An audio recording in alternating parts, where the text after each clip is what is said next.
What's going down? I'm back again with another video, and today we're going to talk about some of the things that I do like about the 2022 Lowrider S. But before we get into that, if you are new to this channel, it's your first time watching any of my videos, introduce myself. My name is B-Rad. I do ride a 2022 Lowrider S, just recently purchased, and I reside in Las Vegas, Nevada. If you like motorcycle content, anything related to motorcycles, go ahead and give me a subscribe, and also hit the bell icon so that way you can get notified every single time I upload a video. Alright guys, let's go ahead and get into the topic. So the very first thing that caught my eye about the 2022s is the second color option that they have Harley Davidson, which is the gunship gray. Now I know a lot of people love that vivid black, and I think it's cool that Harley always has the two options, you know, the vivid black and then only one other color. I don't know, for some reason I like that they only do one other color. And this year when they did the gunship gray, I was super excited about that. I've liked this color for a few years now. Not this exact, you know, name, not the gunship gray, but this type of color on vehicles, and I've liked it for a few years. I actually thought about painting my Mustang this color.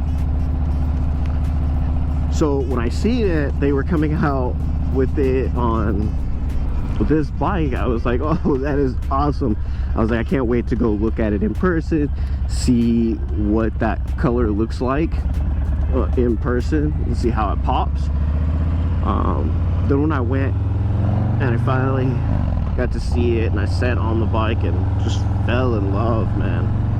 I fell in love. I already liked the color, and then just sitting on the bike, I really liked the ergonomics of the bike. I loved the way it fit for me, like it was just perfect. So the color was definitely the first thing that drew me to the bike. And every day I walk past this bike, I love that color. I just look at it, I'm like, geez, look at that color. So that was the first thing. Second thing that I liked about the bike was the stock seat was actually quite comfortable. Most of the stock seats that come from Harley Davidson are horrible. They're either like hideous, uncomfortable. But that stock seat actually wasn't bad looking, and it was comfortable. The only reason why I changed my seat was because that seat was a solo seat, and I needed a 2-up seat so that way my wife could ride on the back with me. I gotta get passenger pegs. I haven't done that yet, but I needed to get the 2-up seat so that she could ride with me. So that's the only reason that I changed the seat. If I was to buy the bike and just go straight out of the box and was just like, I don't have a passenger, I'm not gonna have anybody riding on the back with me, that stock seat would have been just fine. That stock solo seat would have been just fine. It didn't completely hold you in. Like you would move back a little bit when you gave it the beans, but it wasn't so ridiculous that you wouldn't be able to maintain with that seat. Next up, the high airflow cleaner that comes stock on the bike. I like that it came with that, because that meant that I didn't have to rush out to get an aftermarket high airflow cleaner once I did my pipes and tuner, which for me was great because, like I said before in one of my videos before, is that I'm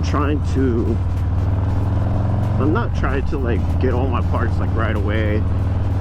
I'm trying to like do things slowly, and the fact that I don't have to rush out and get a high airflow cleaner is just great. Now, it may not be the greatest high airflow cleaner. I know people are gonna be like, oh, the airflow cleaner sucks, that cleaner sucks, but it at least saved me from having to shell out money for a better one so soon, you know what I mean? Like, another thing that I really did like on the bike stock,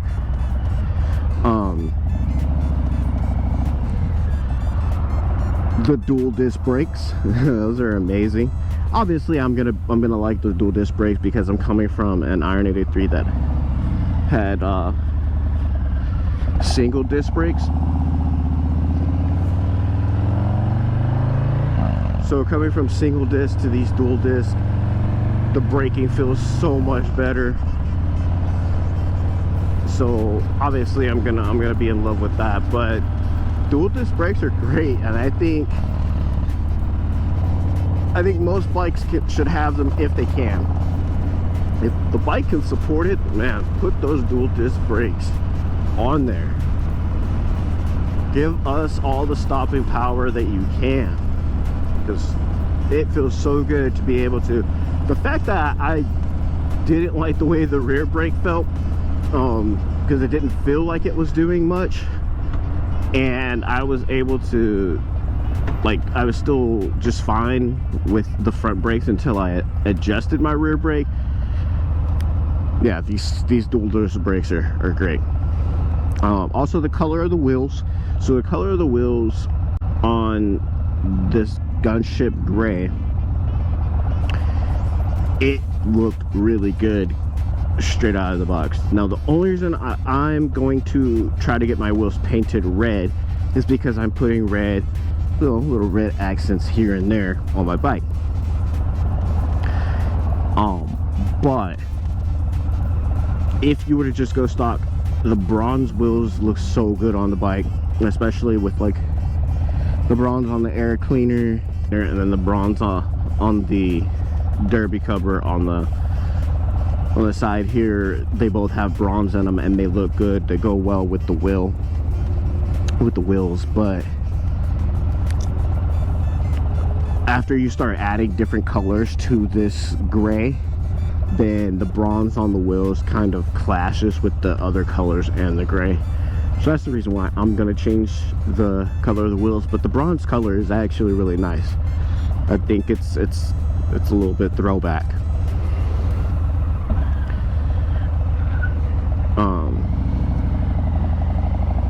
I gotta stop and get gas, which brings me to probably the last thing that I'm gonna talk about. So the last thing that I'm gonna talk about is gonna be the fact that they did not put that ridiculous decoy gas cap right here. Now, I've never owned a bike that had one, but every time I've seen a bike with the gas cap, the decoy gas cap right there, I'm always like, I just don't understand. I guess it's for some, to keep it symmetrical, but it didn't make any sense. Like a fake gas cap, and then most people end up going after it to go put gas in and break it off anyway.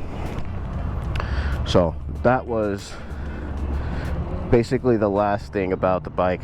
All in all, I'm in love with the Lowrider S. The 2022 Lowrider S has great flickability. The handling of this bike is really good with that suspension being raised up about an inch. That's another thing that I like, actually. So that will be the last thing that I talk about that I really like about the bike. But I'm in love with it. I don't have a lot of things that I don't like about the bike. I did post a video a couple days ago about what I don't like about the bike, and I'll go ahead and put a link to that up on the screen, and you guys could check that out and just see what I don't like about the bike. It's not a whole lot, because this bike is amazing. I'm gonna go in here and pay for my gas. You guys remember to have fun and make it home.